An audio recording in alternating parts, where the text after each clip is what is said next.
Hello everyone, and welcome to Rosie's Spooky Record Reviews, where I do the same thing I always do, except it's October, and I review scarier albums. And there's a skeleton! Spooky, scary skeletons and shivers down your spine. Shrieking skulls will shock your soul, seal your doom tonight. I realized halfway through that whole dance sequence that I could just sit bro down over here, and that's what's going to happen now. Today we are going to be covering Paysage Diver. I feel, kind of like I'm repeating things because I just did Fetty Wap, and as we know, Paysage Diver and Fetty Wap are very similar artists. But I think it's time to address the skeleton in the room. I'm gonna be here all night. I think it's time to address that I have not done a metal review on here yet. And I think this is the perfect place to address it because, one, it's my first full-on metal review on this channel, and two, I don't really listen to music like this. Something that's going to be very obvious from the way I drew this and just how this art looks is the way I got to this album was through the beautiful arts that Paysage Diver has for his albums.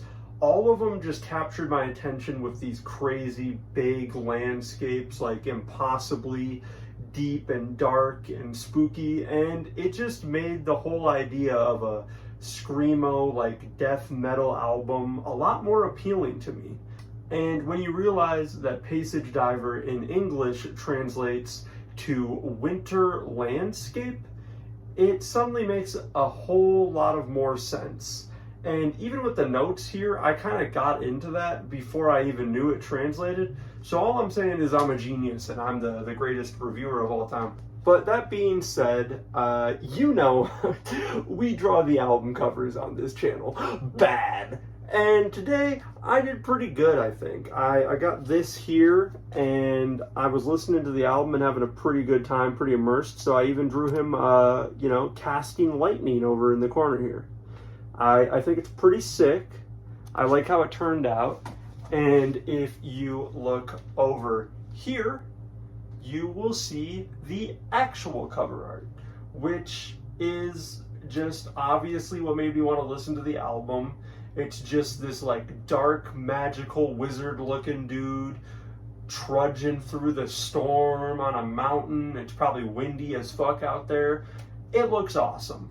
And everything about this is awesome. Whether you take the translated titles like World Made Out of Ice or Frozen Breath, or you just listen to the vocals for a second and hear this dude just turning into like a Clash of Clans gremlin or some dark evil wizard from medieval times in front of a cauldron that's like bubbling green liquid. It's just fucking sick. And I think it perfectly is a great way to start off the October season here, get us into the spookiness. And let me talk about the songs on here, because, spoiler, there's not a lot of them. Yeah, there are 3 full tracks on this album, and they all come around to, I'd say, like 14 to 19 minutes.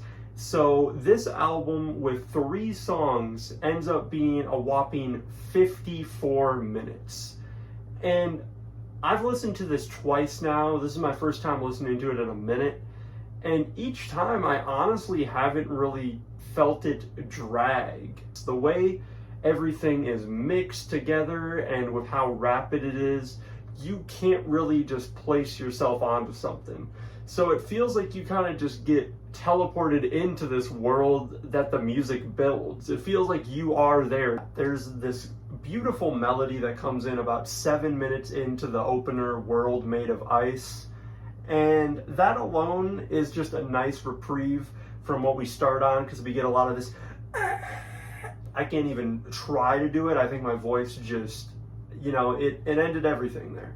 But we get a lot of very cool gremlin screamo vocals, and then it just washes into this beautiful melodic part.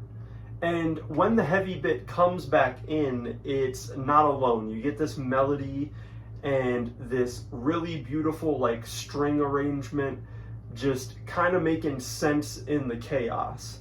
And this is a very weird comparison to make on here, especially if you're only here for metal.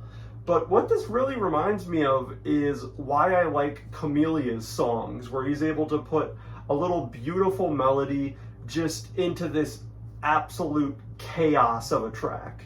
The second track, Frozen Breath, is made mainly out of these like Stephen King horror movie soundtrack-esque synths, like something you'd hear in an 80s or a 90s film, thinking like Pet Sematary.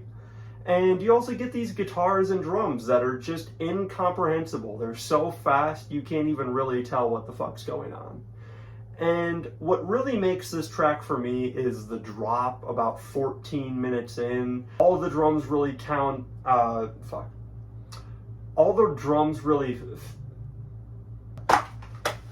I'm sorry, bro. I didn't mean it. I didn't mean it. Where all the drums go out, just leaving this singular clap every now and then. And the guitar gets a lot louder, and that melody just sticks a lot brighter in the mix.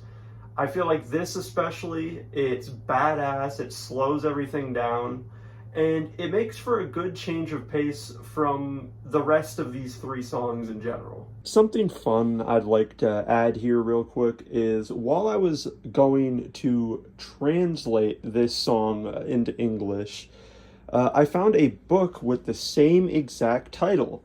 And I've translated the description of that to English so we can read through it here real quick. I'll put a skip button for anybody who doesn't want to go through this. The paleontologist Michael Muller lives with his family in the wild north of Canada. He tries to survive the extraordinarily hard winter with his family, with his excavations in the summer and as a trapper in the winter. But suddenly, he is accused of stealing a very valuable paleontological find. Fuck. I gotta restart. Paleontology. What the fuck is this word? The situation escalates, and suddenly, it's all about life and death for him and his family. Unscrupulously, his opponent tries everything to bring the valuable find back into his possession. A merciless and life-threatening hunt through the wilderness by snowstorm and ice flares up, but also nature strikes mercilessly. Is the help of an old friend, Rick, and the RCMP enough to save the family from death? And is it true that things happen in this abandoned wilderness that no one can explain? And is it true that there's a forest in Poland and nobody knows why? Anyway, that long description aside, anyway, this book is a fucking shirt. And finally, we have Der Weg, or The Way, which I feel like is the perfect embodiment of this cover art. It feels like you're just going through high velocity winds, trying to climb through a mountainous area and dying. And we get an especially beautiful part at the end with this 4-minute outro until some dude gets really close up into your ear and starts whispering stuff. And that's Paysage Diver, or Winter Landscape. I think a perfect way to just put this all together is to tell you the note I took at the end of the album here. And that was to say that this music just sounds like music to summon shit to. And that's what I wanted. These fucking insane Screamo Gremlin vocals, I'm never gonna stop talking about them. I love them. They're just so ridiculous. They add a lot of character to the songs. And this is something that I never thought I'd check out, and now I've heard 3 albums from this guy, and I want to hear more. So I hope you enjoyed. I hope you didn't mind Steve sitting in with us. He's going to be here for the month, so get used to Steve. But thank you for watching. I will see you all in the next one. Going to play my favorite bits at the end here, and RRRR. All right, let's get out of here, Steve.